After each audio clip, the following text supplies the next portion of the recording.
Voilà, retour sur le face-à-face, deuxième partie, toujours autour du même sujet. Le ministère de la femme est-il scripturaire? L'évangéliste soniste continue à persister que non, la femme n'a pas ce droit-là. Et le docteur Mbota, lui, argumente toujours en disant que la femme le peut bien. Dans tous les cas, le peuple pourra donner son avis. Le peuple pourra poser ses questions ou confronter les deux protagonistes ici. Donc, nous ouvrirons le téléphone. Vous pouvez donc appeler au 04 419 07 22. 04 419 07 22 ou nous faire des SMS au 06 678 25 47. Docteur Renaud Boris Mbota, avant la fin de la première partie du face-à-face, vous avez dit que c'était justement faux. Qu'est-ce qui était faux? Parce qu'il a dit que Jésus était marié à l'épouse. Lui, il dit l'épouse, ce n'est que l'Église. Et lorsqu'on a dit polygamie, il a dit que Jésus n'est pas polygame. Vous avez dit que c'est faux.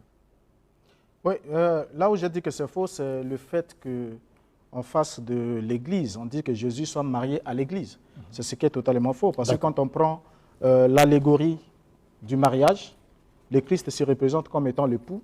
Et il s'adresse à ses disciples et tous les croyants, il dit qu'ils sont les amis de l'époux.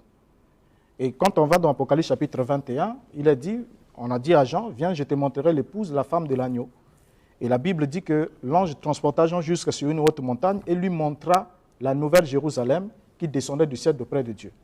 Donc, la théorie selon laquelle l'Église est l'épouse de Christ est une fausse théorie qui a été inventée. Qui est l'épouse? L'épouse n'existe pas. Non, l'épouse n'existe pas comme telle. L'épouse de Christ n'existe pas. Même l'expression épouse de Christ dans la Bible, ça n'existe pas. Rien que cette locution-là, ça n'existe pas. Qui a fabriqué ça? Ça sort d'où? Bon, ce sont des hommes qui l'ont fabriqué lorsque cela vient de l'Église catholique romaine, parce que l'Église catholique romaine est la première à avoir institué que la congrégation était l'épouse de Christ, et Christ était représenté en quelque sorte comme le prédicateur qui était là, ou encore le prêtre qui était là. Et c'est à partir de cette déviation qu'aujourd'hui aussi les églises dites évangéliques sont en train de se dire qu'ils sont l'épouse de Christ, ce qui n'est pas le cas. D'accord, alors. Parce que les croyants sont invités à la fête des noces, ils ne sont pas l'épouse, mais ils sont les conviés aux noces de l'agneau. D'accord.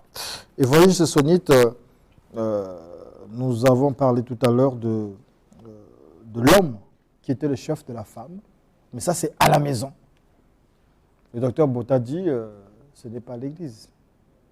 À l'Église, l'homme n'est pas le chef de la femme, puisque la dispensation a été donnée à tout le monde. En Jésus-Christ, on n'est ni homme ni femme, ni noir ni blanc, ni juif ni grec. Vous avez la parole 2 minutes. Oui, mais c'est une fausse lecture, puisque un peu plus en bas, il est dit que Christ est le chef de l'Église. Nous allons lire Colossiens chapitre 1er, verset 18. La Bible dit que Jésus est la tête de l'Église. Dans Éphésiens chapitre 1er, verset 23, là-bas on dit que l'Église est le corps de Christ. Dans Romains chapitre 12, verset 5, il est stipulé que nous sommes membres les uns les autres de l'Église, corps de Christ. Il a bien dit quand il a évoqué Apocalypse 21, qui dit que je te montrerai la femme, l'épouse de l'agneau. Donc on ne dit pas les épouses, mais l'épouse. Alors, mon très cher frère Mbota doit être ramené à la raison. Bon, maintenant, moi j'ai peur qu'on... Lui déjà, il ne croit pas l'épouse. Donc voilà. Mais c'est écrit comme ça dans la Bible, c'est lui-même qui a donné la référence. Moi j'ai peur qu'on s'éloigne du thème, du vif du sujet. Est-ce que la femme doit-elle prêcher à l'église? C'est ça le but de notre émission ici. Et je disais que dans Luc chapitre 8, verset 1er au 3e verset, Jésus-Christ a marché avec les femmes, a travaillé avec les femmes dynamiques. Mais aucune d'elles n'était appelée au ministère de la parole. Mon très cher frère Mbouta. Aucune de ces femmes-là n'était appelée au ministère de la parole. Pourtant, Jésus-Christ parlait aussi grec. Les apôtres parlaient aussi grec. Mais peut-il me montrer, eux qui parlaient grec, eux qui sont plus assermentés dans la parole de Dieu que nous autres? Merci. Un seul instant. Merci. Docteur Mbouta, vous aurez la parole tout à l'heure. Le temps pour nous de prendre cet appel. Bonjour. Ok, c'est bon, nous avons une intervention à faire sur ça. On vous écoute, vous êtes en direct, vous appelez de l'Angola, nous vous écoutons. Bonjour. Bonjour, monsieur Jacques. Bonjour. Allez-y, posez votre question s'il vous plaît. On n'a pas assez de temps. Ok, juste passer une question. D'accord, votre contribution si vous voulez. Bonjour, je voudrais dire que monsieur Mbouta, c'est un religieux. Monsieur Mbouta, c'est un religieux. D'accord. C'est un religieux pourquoi? D'accord. Il dit que M. Mbouta, c'est un religieux, mais il ne nous explique pas. C'est un religieux, il ne lit pas les Écritures. Ah, d'accord. Il ne lit pas les Écritures. Pourquoi? Parce que s'il lisait les Écritures, Monsieur, on vous écoute, on va devoir interrompre si vous ne parlez pas. s'il lisait les Écritures, je crois qu'il serait déjà convaincu de ce que dit l'autre, la personne qui est en train de battre avec lui. D'accord. Merci beaucoup, j'espère qu'il vous a compris. Docteur Renaud Boris Mbouta, c'est votre temps de parole. Merci beaucoup. Et je crois que, comme nous l'avons souligné ici, je vois les questions qui ont été abordées par mon cher ami. Il a dit qu'aucune des femmes qui a marché avec le Christ n'était appelée au ministère. Aucune d'elles n'était appelée au ministère. De la parole. Soyez tranquille s'il vous plaît. Aucune d'elles n'était appelée au ministère de la parole. Donc ça veut dire qu'il n'avait pas la possibilité de prêcher. Prêcher qui signifie proclamer à haute voix. Et je vous l'ai déjà démontré la première fois ici. Mais en allant d'abord un peu plus loin avec vous, j'aimerais d'abord vous rappeler une chose. Christ est né sous la loi, et vous le savez très bien. Et Christ étant né sous la loi juive était claire. La femme était potentiellement impure, autant que les païens qui n'étaient pas circoncis dans la chair. Maintenant, si vous voulez trouver une femme parmi les 12 disciples, trouvez-moi un non-juif, c'est-à-dire un circoncis dans sa chair, parce que la circoncision, nous la pratiquons actuellement. À l'époque de Christ, seuls les Juifs pratiquaient la circoncision à cette époque. Les Grecs étaient tous incirconcis. Les Tites, ainsi de suite, ils étaient incirconcis dans la chair. Alors, trouvez-moi parmi les 12 disciples un seul non-juif. Vous, aujourd'hui, vous n'êtes pas juif, mais vous vous permettez de manipuler les Écritures hébraïques. Ce qui n'était pas possible dans la première alliance, parce que le sacerdoce même de la première alliance était réservé aux Juifs. Donc ça, c'est un élément d'abord important. Vous en trouvez et puis on en revient.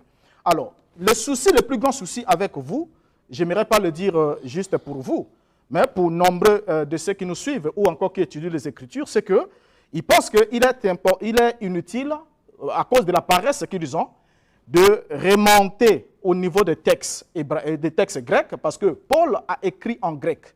Paul connaissait bien ce qu'il disait. Et si Paul voulait dire que je ne permets pas à la femme de prêcher, il devait utiliser, le mot télus pour parler de la femme, genre humain féminin. 2, il devait utiliser le verbe qu'il utilise, le verbe kerisso, qui est le verbe prêcher en grec. Mais ce n'est pas ce que Paul a utilisé. Et Paul a utilisé le terme clair. Il dit bien, je ne permets pas à la femme d'enseigner ni de prendre de l'autorité sur son mari que vous avez pris en mégarde. Merci beaucoup, docteur Renaud Boris Mbouta. Nous continuons ce face-à-face et comme on l'a dit, nous allons plutôt faire réagir le public. Et donc voilà, on va prendre cet appel. Bonjour. Allô? Bonjour, vous êtes en direct, c'est le face-à-face. On vous écoute. Allô, bonjour, bonjour mon frère El Chevigaz. Allô? On vous écoute, allez-y monsieur. Oui. Je suis monsieur Dexter Massamba, j'habite à Pointe-Noire. Oui, je suis monsieur Dexter Massamba de Pointe-Noire. Et le dimanche passé, j'étais à Brazzaville, j'avais effectué un voyage spécial pour assister à cette face-à-face. Malheureusement, la sœur n'est pas là. Et je voudrais dire à monsieur Boris Mbouta, il est allé hors la Bible. Il est allé très loin. Quoi qu'il soit intellectuel, quoi qu'il se dise docteur, mais ce n'est pas comme ça qu'un docteur peut raisonner pour la parole de Dieu. Et bien, l'évangéliste qui est à côté a totalement raison. Il n'est pas permis à la femme d'enseigner. Pourquoi? Parce que vous voyez l'état de la femme, ok?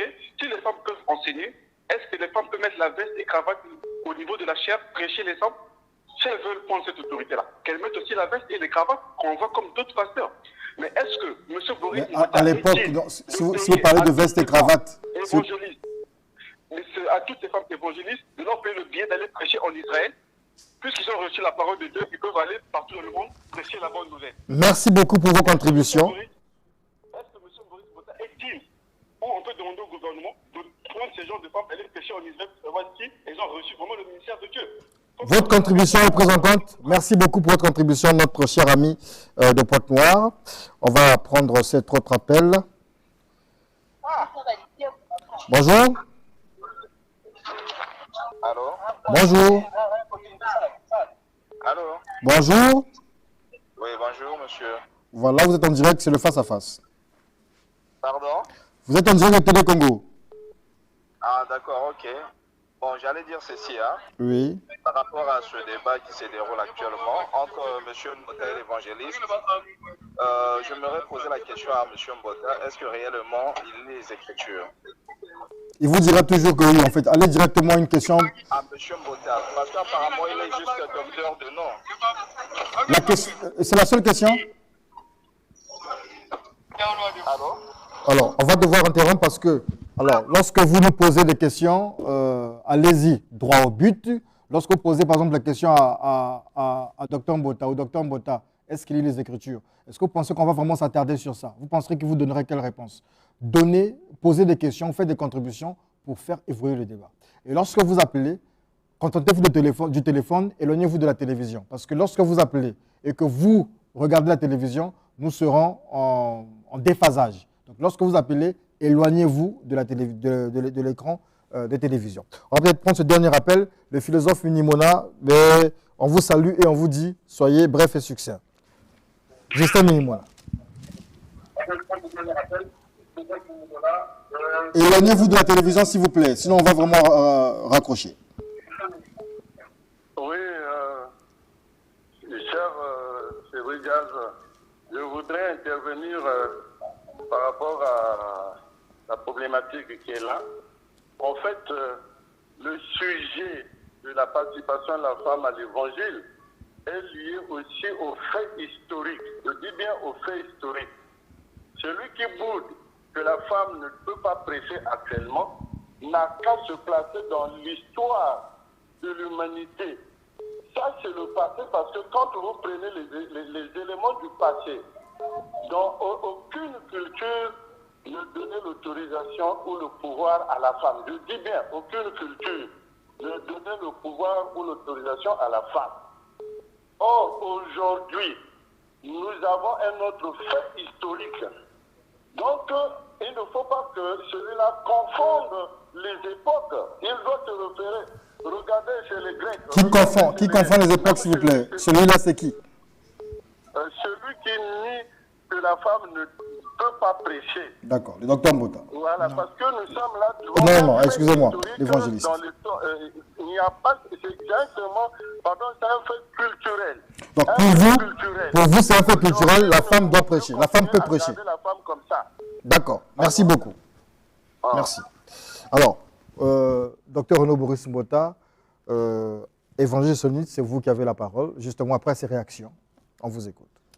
Bien, maintenant, il m'a demandé où est-ce que Jésus-Christ a appelé les nations, les païens, à rentrer dans la sacrificature. Mais il doit lire Matthieu chapitre 8, 28 plutôt, verset 18. Jésus-Christ dit, allez par tout le monde, faites de toutes les nations mes disciples. Donc là, c'est déjà une porte ouverte pour le païen à entrer dans l'Église et à participer pleinement aux activités de l'Église. Je vais encore lui donner Ephésiens chapitre 2, verset 14.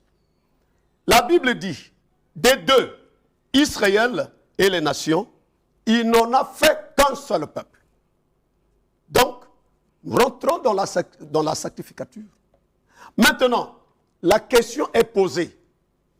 Luc chapitre 8, verset 1 à 2. Jésus-Christ a travaillé avec les femmes. Les apôtres, connaissant bien la langue grecque, manipulant bien, connaissant bien cette langue-là, lui qui s'autoproclame docteur, Il s'autoproclame. il s'autoproclame. Pour peut-il nous donner ici, puisque les apôtres, Jésus-Christ lui-même, ont articulé en grec, ont-ils établi des femmes dans le ministère de la parole? Si vraiment M. Mbota est sérieux avec lui-même, il doit ouvrir la Bible pour nous donner ne serait-ce qu'un seul exemple où Jésus-Christ marchant, travaillant avec les femmes, priant avec les femmes, bien entendu avec les hommes, mais quand il s'est agi d'établir les ministres de la parole de Dieu, Jésus-Christ n'a choisi que des hommes. Ici, je parle bien des hommes et des femmes anatomiques. Voilà, c'est un raisonnement qu'il faut retourner à l'originel. Ok, Voilà. je vous suis. Et vous avez donné la réponse, une réponse qui est totalement fausse. Quand vous dites que Matthieu 28, le Christ dit « Allez faire de toutes les nations des disciples ». Donc, il a donné l'ordre d'aller faire uniquement des hommes et des disciples. Qu'est-ce qu'un disciple? C'est quelqu'un qui est enseigné, qui suit un enseignement. Et une fois qu'il est enseigné, il doit recevoir et ensuite il doit transmettre. C'est même ce que Paul a dit à Timothée. Il a dit, ce que tu as entendu de moi en présence de beaucoup de témoins, confie-le à des entrepenses fidèles. Et c'est dans second, il est traduit par des hommes fidèles. Or, ce n'est pas ça. Dans d'autres versions, il est dit, pas à des gens fidèles ou à des humains fidèles. Des gens fidèles qui soient capables de le transmettre aussi aux autres. Donc, les disciples ici, ce n'est pas que les hommes qui doivent être faits disciples, mais c'est aussi les femmes. Alors, donc, quand on revient sur la question, déjà ici, vous avez totalement pataugé dans la boue, en ne pouvant pas être capable de nous montrer ces versets que vous citez, parce que vous avez la fâcheuse habitude de faire dire à Paul ce qu'il n'a pas dit. Vous lisez les textes où Paul dit autre chose et vous vous annoncez autre chose. Quand Paul dit que la femme ne doit pas bavarder dans l'assemblée, il ne dit pas seulement pour les cas des femmes. Un peu plus haut, il dit que celui qui parle en langue, s'il n'y a pas d'interprète, il doit se taire. Ceux qui prophétisent, si ce n'est pas dans l'ordre, ils doivent se taire. Il donne des instructions. Mais si il dit que celui qui parle en langue, s'il n'y a pas d'interprète, ils doivent se taire. C'est dans le même passage. Mais est-ce que cela sous-entend qu'on ne doit plus parler en langue dans l'assemblée? C'est faux. Mais au cas où il n'y a pas d'interprète, qu'il se taise. Et il parle du bavardage. Le mot grec est là. Même quand, pour certains d'entre vous, vous vous attendez à ce que l'on vous serve tout, c'est-à-dire que ce sont des traducteurs qui doivent aller vous rechercher des mots. Vous n'avez aucune capacité de vérifier même l'étymologie d'un mot dans un passage qui semble controversé. Et vous avalez ça comme ça, alors que même les traducteurs eux-mêmes ne sont pas totalement en accord sur tous les points. Vous voyez, donc vous vous accrochez sur une traduction et vous voulez faire dire à l'apôtre ce qu'il n'a pas dit. Mais j'aimerais vous souligner une chose, pendant que je vais répondre la parole, j'y viens, c'est votre temps de parole. Bien, mais jusqu'ici, moi, j'attends que vous me produisiez un verset de la Bible où les apôtres, parlant grec, ont établi les femmes dans le ministère de la parole. Monsieur Mbota, vraiment, c'est le seul exercice que je vous donne à faire. Ici, avant de quitter ce plateau, je voudrais que vous me donniez un verset de la Bible où les apôtres qui sont assermentés à mieux parler de ces choses-là que toi et moi, ont établi une femme dans le ministère. Et puis c'est tout. Vous avez cité Fouébé. Mais Fouébé, c'est une diaconesse. Vous ne connaissez pas le rôle des diacres dans l'église? Ça m'étonne qu'un docteur ne connaisse pas le rôle des diacres dans l'église. Le diacre est appelé à l'autel. C'est malheureux. En Corinthiens chapitre 9, verset 13, il est dit, ceux qui servent à l'autel doivent vivre du service de l'autel. Comme Christ l'a ordonné à ceux qui prêchent l'évangile, de vivre de l'évangile. Ceci conformément à Exode 29, 9. Je crois que je ne fais que me répéter sur les choses sur lesquelles vous n'arrivez pas à m'attaquer. Moi, je vous donne le droit de m'attaquer dans la Bible. Produisez-moi un seul verset. Depuis l'Ancien Testament jusqu'au Nouveau Testament, où Aaron a consacré une femme, où Jésus-Christ marchant avec les femmes dynamiques que nous reconnaissons que les femmes ont un grand rôle à jouer dans l'Église, mais pas au service de l'autel, M. Mbota. sommes à la fin de ce face-à-face, mais il me semble que, Dr Mbota, vous avez une dette envers l'évangéliste Sonite. Il vous a demandé de lui fournir un seul verset qui fait parler l'apôtre Paul ou qui peut démontrer que ce que vous dites est réalisable, c'est-à-dire que la femme peut prêcher. Et jusque-là, on vous attend. Vous pouvez venir, vous pouvez avancer vers ici.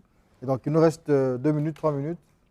Vous avez le temps de convaincre l'évangéliste. L'évangéliste, vous avez aussi le temps de convaincre le docteur Renaud Boris Mbota. Moi, je vous laisse. Non, c'est le dernier temps de parole, c'est le mien. Parce qu'il avait le premier temps de parole. Oui, non, vous parlez et puis ensuite, on vous laissera le temps. D'accord. Alors, donc déjà, le premier élément que mon cher ami ne sait pas, il y a déjà Jean qui écrit une épître à Kyria. Kyria qui dit Dame élue, qui était conductrice d'une église dont elle était responsable, d'église dans sa maison, puisque les églises étaient au niveau de la maison. Et il y a Phobé, qui est décrite comme étant une diaconos, et qui a été forcément traduite par d'autres traducteurs comme Louis II par diaconesse, un mot qui n'existe pas, qui n'a pas de racines grecques, parce que diaconesse, c'est une francisation de diaconos, parce qu'on n'a pas trouvé la possibilité de le traduire fidèlement. Mais il y a d'autres traducteurs qui rendent cela par ministre de l'église de Saint-Christ. Parce que le même mot, diaconos, que Paul utilise pour parler de Phobé, qui est diaconos de l'église de Saint-Christ, c'est le même mot que Paul utilise pour parler de Christ dans son ministère. Diaconos, Christ était diaconos. Paul lui-même désigne son ministère en tant que diaconos. Soyez tranquille, s'il vous plaît. Et il y a aussi Tite, qui est décrit comme étant diaconos, et Apollos pareillement. Bon, maintenant, alors, donc, sur cette question-là, vous devez comprendre. C'est mon temps de parole. Non, mon temps de parole. J'ai le dernier temps de parole. Ok, maintenant. Bon, sur cette question-là, vous devez comprendre. Vous avez dit que vous devez comprendre femme avait une église dans sa maison qu'elle conduisait. Donnez-moi le verset. Les églises étaient les églises de maison. Donnez-moi le verset de la Bible. 1 Jean. Lisez 1 Jean. Vous allez parler. On vous parlait de Kyria, la dame élue. Lisez à propos de. Elle était ministre. Elle a reçu l'instruction. L'apôtre ne peut pas lui donner des instructions sur la doctrine. Sur la doctrine, ça n'a pas la responsabilité de conduire les gens. Ok, ça n'a pas la responsabilité de conduire les gens. Non seulement elle, il y avait Junia. Vous connaissez Junia? Il y avait Junia qui était aussi apôtre. Donnez-moi la verset, on va le lire. 1 Jean, prenez 1 Jean. 1 Jean. Oui. Nous sommes à la fin. 1 Jean, verset quoi? Je vous donne la référence, je vais vous communiquer la référence. Nous sommes dans 1 Jean. Nous sommes dans l'épître. Il n'y en a pas de